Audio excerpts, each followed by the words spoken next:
Selamat sejahtera diucapkan kepada pesyarah kami, Madam Rozila, dan kami hari ini akan membentangkan tentang kesihatan mental. Dan saya ingin memperkenalkan ahli kumpulan saya, iaitu saya Raja Suri Mundan dengan 3 rakan saya iaitu Aina Kristina Rosli, Yu Huisian dan Irdina Syahira. Apakah dimaksudkan dengan kesihatan mental? Kesihatan mental ini boleh dikaitkan dengan pemikiran seorang, emosi mereka dan cara mengawalnya. Selain itu, kesihatan mental adalah keadaan keseimbangan antara seseorang dan persekitaran sosial budaya mereka. Ramai di antara kita tidak tahu apa itu kesihatan mental. Macam mana kita nak identifikasi masalah kesihatan mental? Okey, contoh-contoh masalah kesihatan mental ialah seperti kemurungan, gangguan tidur, stres, penaikan berat badan, penurunan berat badan dan lain-lain. Dan masalah kesihatan mental akan diterangkan dengan lebih lanjut oleh rakan saya Aina Kristina Rosli nanti. Kesihatan mental ini amat penting kepada setiap individu. Statistik merangkumi 2.3% rakyat negara ini berusia 16 tahun ke atas mengalami kesihatan mental.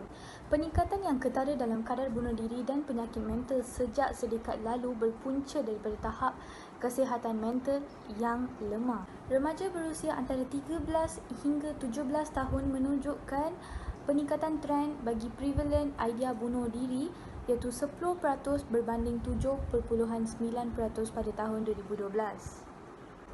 Kesihatan mental bagi semua individu dengan tidak mengira bangsa, umur, jantina dan agama serta keperluan untuk menangani stigma dan mencegah kejadian bunuh diri yang memberi impak permasalahan kesihatan mental. Seseorang individu yang normal mungkin tidak mempunyai kesihatan mental yang baik pada setiap masa ataupun setiap hari. Tetapi masih lagi mereka berupaya untuk melakukan aktiviti seharian mereka seperti biasa. Assalamualaikum dan salam sejahtera. Saya Irdina Syahira. Jadi hari ini saya akan menerangkan kepentingan kesihatan mental di mana kita kurang terdedah dan kita tidak mengambil berat tentang kesihatan mental. Terutamanya di Malaysia, kes tentang kesihatan mental ini agak membimbangkan kerana terdapat pelbagai kes cubaan membunuh diri, melukakan diri, mengambil ubat-ubatan, merosakkan diri dengan alkohol dan sebagainya, terutama sejak pandemik COVID-19 melanda negara kerana kita tertekan dengan krisis keuangan, tekanan belajar, kehilangan pekerjaan dan sebagainya. Oleh itu, hari ini saya akan menceritakan kepentingan kesihatan mental dan kenapa kita perlu mencari jalan untuk merawat. Yang pertama, pentingnya kesihatan mental ini adalah kerana kesihatan mental mempengaruhi kesihatan fizikal di mana penyakit-penyakit kronik yang lain dan penyakit mental adalah sama. Ia juga boleh meragut nyawa. Contohnya apabila kita kemurungan, kita mungkin akan mempengaruhi diri sendiri untuk cubaan membunuh diri. Oleh itu kita perlu segera mendapatkan rawatan. Datangnya kemurungan ini adalah kerana tekanan. Jadi apabila kita rasa tertekan, kita perlu cuba untuk bercakap tentang masalah kita, berkongsi masalah untuk meringankan beban di kepala. Secara logiknya, badan kita bersambung dengan fikiran kita. Apabila kita tertekan, ia akan mengurangkan sistem imunisasi badan dan akan melemahkan kita. Yang kedua, kesihatan mental adalah penting kerana sekiranya kesihatan mental kita teruk, ia akan membuatkan kita takut untuk bersosial dan bergaul. Jadi setiap kali kita ada masalah, kita akan memendamnya seorang diri. Apabila kita memendamkan seorang diri, masalah itu akan makin bertambah dan mengusutkan kepala kita. Jadi ia akan membawa kita ke kemurungan. Apabila kita kemurungan, kita akan mudah dipengaruhi oleh suara-suara dalam kepala untuk membunuh diri, merosakkan diri dan sebagainya. Oleh itu kita perlulah mencari jalan untuk menyelesaikannya. Dan yang terakhir sekali, kesihatan mental akan mempengaruhi segala-galanya. Apabila kita tidak mendapatkan rawatan, kita akan mula merasa tidak semangat, sentiasa gelisah, bimbang, takut dan malas. So apabila kita malas, kita akan kurang berinteraksi dengan manusia. Bukan itu saja, ia akan menjejaskan. Sekiranya kita bekerja, dia akan menjejaskan pekerjaan kita. Kalau kita bersekolah, dia akan menjejaskan persekolahan kita. Oleh itu, semua kerja yang dilakukan akan tergantung, tidak bergerak kerana kita tidak bersemangat untuk melakukan sesuatu. Oleh itu, kita perlu cuba sedaya upaya untuk mencari jalan keluar sekiranya kita terperangkap dalam kegelapan seperti kemurungan. Jadi, ianya adalah amat penting kerana apabila kita telah menjejaskan hari kita akan mula merasa hidup kita tidak bermakna dan ia akan mendorong kita untuk melakukan perkara yang tidak elok seperti membunuh diri. Antara kesan kesihatan mental adalah kemurungan. Kemurungan juga terbahagi kepada seperti mereka akan putus harapan, rasa rendah diri yang keterlaluan, mereka macam tak yakin untuk membuat sesuatu perkara, untuk berjumpa someone. Namun akan mengakibatkan penurunan atau peningkatan berat badan yang keterlaluan lah selalunya. Dan juga akan hilang minat terhadap aktiviti harian, macam semua benda tak kena, apa benda yang orang buat, yang ini, yang itu, semua benda tak kena, akan rasa grumpy, rasa moody, rasa tak puas hati. Kadang-kadang tak buat apa-apa pun akan rasa moody juga. Selain itu akan ada masalah atau gangguan tidur lah, sebab sebelum tidur tak pun mereka akan berfikir banyak lah. Macam bila dah pejam mata tu, dalam fikiran mereka terlalu banyak perkara yang mereka fikirkan. Kadang-kadang kita tak nak berfikir perkara-perkara yang kita tak ingin pun nak untuk fikir masa nak tidur kan. Tapi benda tu datang dengan sendirinya. So kita sendirilah kena set dan tenangkan diri sendiri macam tu. So akhir sekali perubahan selera makan. Perubahan selera makan ni dia berkait dengan penurunan atau peningkatan berat badan lah. Ada yang selera banyak, ada yang kurang selera, macam tu. Baik, yang seterusnya, kesan kesihatan mental yang pertama adalah insomnia. Insomnia adalah masalah ketidakupayaan manusia untuk tidur pada waktu malam. Pengidap insomnia seringkali menghadapi masalah tidak dapat pada waktu malam dan akan mengakibatkan mereka mudah keletihan pada esok hari, tidak bertenaga, mata pun lemau. So macam nak buat apa-apa pun macam lembek je kan. Alright. Yang kedua, sering lupa dan sukar untuk fokus. Stres boleh menyebabkan kita sering lupa dan susah untuk fokus sebab apabila kita stres kan, kita sering hilang fokus untuk bagi tumpuan dekat sekeliling kita, dekat benda-benda yang sepatutnya kita siapkan kerja tu. Tapi kita stres kan, so macam mengambil masa lah untuk menyiapkan sesuatu perkara. And then penyakit jantung. Penyakit jantung ni dia macam sebab hormon kan, kadang-kadang stres hormon pun berkaitan. So hormon ni adalah bahan kimia yang dihasilkan oleh kelenjar endokrin yang memiliki kesan tertentu kepada aktiviti organ lain dalam tubuh. So bila hormon tu terganggu, so penyakit jantung pun akan berpunca lah. Orang cakap berisiko lah untuk sakit jantung. Yang keempat adalah sakit kepala yang keterlaluan lah. Sebab kita stres, hormon pun tak menentu. So banyak fikir. Kerja pun dah tak fokus, betul tak? So sakit kepala tu mungkin akan menyebabkan migraine. Mungkin kadang-kadang kita makan ubat dah sepapan pun mungkin tak jalan. Kan? So yang kelima, emosi tidak stabil. Bila dah sakit kepala, dah hormon tak betul. Kan? So mestilah emosi dah tak stabil. So bila emosi dah tak stabil tu, kadang-kadang bukan diri sendiri je dapat kesan negatif, orang sekeliling pun, sebab mungkin perhubungan kita dengan orang sekeliling pun akan terganggu lah. Kadang-kadang kita termarah orang tu tanpa kita sedar, kita tercakap lepas, sebab kita emosi tak stabil, so kadang-kadang kita tak fikir apa kita buat tu. Dia macam bengang, okay kita buat. Okay, yang akhir sekali adalah sistem penghadaman terganggu. Okay, yang ini paling kronik lah. Sebab bila kita rasa mual, perut berangin, makanan tu macam susah nak hadam.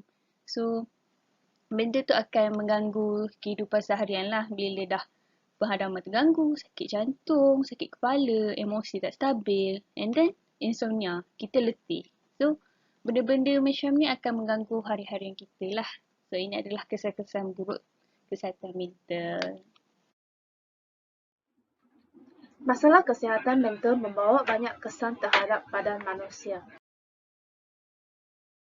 Seterusnya, saya akan berkongsi cara-cara untuk menjaga kesihatan mental dan emosi. Yang pertama, mengamalkan pemakanan yang sihat dan seimbang. Pemakanan seharian seseorang itu amat mempengaruhi kesihatan fizikal dan juga kesihatan mental. Kita perlu meniti beratkan pemakanan yang sihat kerana pemakanan mempengaruhi emosi. Langkah yang paling mudah untuk penjagaan mental adalah dengan memastikan pengambilan air sebanyak 6 hingga 8 gelas air sehari. Selain itu, corak pemakanan anda perlulah seimbang. Sumber-sumber protein seperti kacang, ikan, telur dan daging perlu dimasukkan dalam diet kita. Seterusnya, kita juga harus mengambil sayur-sayuran dan buah-buahan setiap hari untuk mendapatkan nutrisi yang ditetapkan, supaya boleh mendapat tenaga yang mencukupi. Tidak dinafikan bahawa makan merupakan suatu aktiviti yang boleh memberi kesan positif terhadap emosi dan psikologi seseorang. Namun, makan secara berlebihan juga boleh mendatangkan kesan yang tidak baik terhadap kita seperti obesiti. Jadi, kita juga perlu mengelakkan pengambilan makanan ringan yang kerap dan pengambilan kafein secara berlebihan. Hal ini kerana kafein yang berlebihan boleh mendorong kepada penyakit anxiety. Selain itu, mengurangkan penggunaan media sosial juga adalah salah satu cara untuk menjaga kesihatan mental dan emosi. Jadi, sentiasa mengikuti maklumat terkini mengenai situasi sekarang terutamanya COVID-19 adalah sangat penting. Namun begitu, apabila kita menerima terlalu banyak informasi, ia akan menyebabkan kita lebih kebimbangan yang berlampau. Jika kita terlalu banyak menghabiskan masa dalam alam maya yang penuh dengan keparu-paruan dan tertipu bahawa itulah kehidupan yang sepatutnya, hal ini boleh menyalahkan lagi masalah kesihatan mental kita. Oleh itu, kurangkan penggunaan sosial media dan hadkan masa dengan memperuntukkan hanya 30 minit sehari untuk diluangkan di alam maya boleh membantu kesihatan mental. Di samping itu, kesihatan mental dan emosi juga boleh dijaga dengan berkongsi masalah, meluahkan perasaan kepada orang yang dipercayai seperti keluarga atau rakan-rakan anda. Hal ini bagi mengurangkan tekanan atau kesedihan yang berkemungkinan dapat mempengaruhi kesihatan mental kita. Selain itu, anda juga dapat memperoleh pendapat atau pandangan untuk menangani sebarang permasalahan yang anda hadapi, sekaligus mengurangkan bebanan yang dialami juga.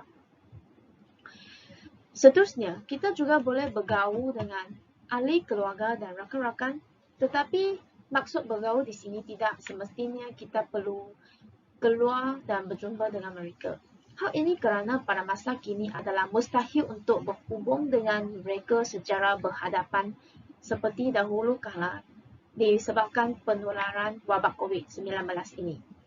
Namun masih terdapat cara lain untuk saling berhubungan dengan mereka seperti melakukan panggilan telefon atau video call, berbual melalui aplikasi WhatsApp, berkomunikasi melalui Google Meet dan sebagainya. Jadi, memperkukuhkan hubungan sosial dengan ahli keluarga dan rakan-rakan anda dapat mengurangkan tekanan sekaligus meningkatkan tahap kesihatan mental.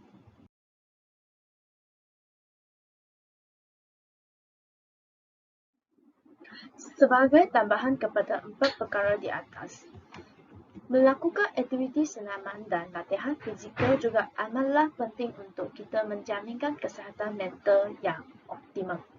Senaman memberikan banyak kebaikan bukan sahaja kepada keadaan fizikal, malah keadaan mental dan emosi yang lebih terkawal. Justru itu, luangkan masa sekurang-kurangnya 10 minit sehari ataupun 3 kali seminggu bagi aktiviti senaman. Antara aktiviti senaman yang kita boleh praktiskan di rumah adalah berjalan atau berjogging sekeliling rumah, bersenam aerobik dan sebagainya. Gerakan yang dilakukan ketika proses bersenam itu akan membuatkan kita melupakan seketika tentang kegelisahan dan masalah yang kita sedang menghadapi. Seterusnya, ia dapat melahirkan mood atau emosi positif malah membuatkan kita berasa lebih bertenaga. Senaman juga dapat membantu badan kita untuk merembaskan hormon gembira yang terhasil melalui senaman yang mengeluarkan peluh. Selain itu, aktiviti senaman juga membantu melancarkan peredaran darah dan oksigen ke sistem saraf bagi membantu otak kita berfungsi dengan lebih baik. Minda juga akan berasa lebih cerdas dan cegas melalui senaman sekaligus dapat mengekalkan kesihatan mental yang stabil seperti Mutiara kata daripada ulama iaitu akal sehat berada pada tubuh badan yang sehat. Disambungkan dengan menjaga corak tidur juga salah satu cara untuk menjaga kesihatan mental. Cadangan jangka masa untuk tidur bagi seseorang mendapatkan rehat untuk mencukupi adalah dalam 8 hingga 10 jam sehari. Susu atau ruang tamu juga perlu kemas dan bersih juga. Selain itu, kita perlu tidur dalam keadaan suhu yang bersesuaian. Persekitaran yang menyenangkan dan perkara yang dilakukan sebelum tidur seperti menutup telefon atau menukar mood senyap tidur dalam suasana gelap dapat membantu juga meningkat kualiti dan kepuasan tidur kita. Jadi, corak tidur yang sihat atau sleep hygiene akan memberi impak yang besar terhadap kesihatan psikologi.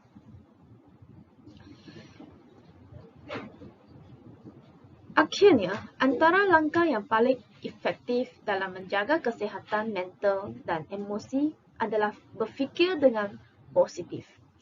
Pemikiran positif boleh dipengaruhi dalam percakapan dan perbuatan kita. Kita boleh cuba bercakap perkara-perkara yang positif pada diri sendiri kita seperti saya boleh, saya akan lakukan, saya akan berjaya dan sebagainya.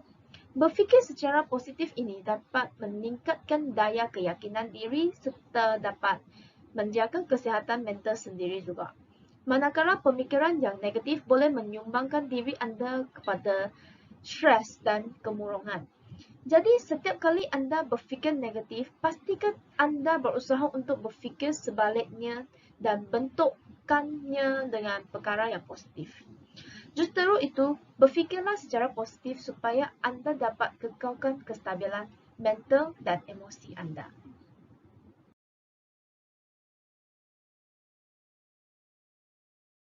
Kesimpulannya, kesihatan mental ini amat penting kepada setiap individu seperti saya memberitahu di awal pembentangan tadi. Kerana terdapat banyak kes pembunuhan diri dan serangan berpunca daripada penyakit mental yang mengganggu kewarasan seseorang individu itu untuk bertindak atau berfikir dengan baik. Jelas sekali, masalah kesihatan mental bukan berkisar kepada individu atau isu yang boleh dibiarkan kerana melangkaui batas sempadan keluarga itu semata-matanya. Dan ia memerlukan penglibatan semua pihak untuk berani mengaku bahawa masalah kesihatan mental sebagai masalah bersama dan harus ataupun perlu ditangani secara kolektif. Sekian, terima kasih.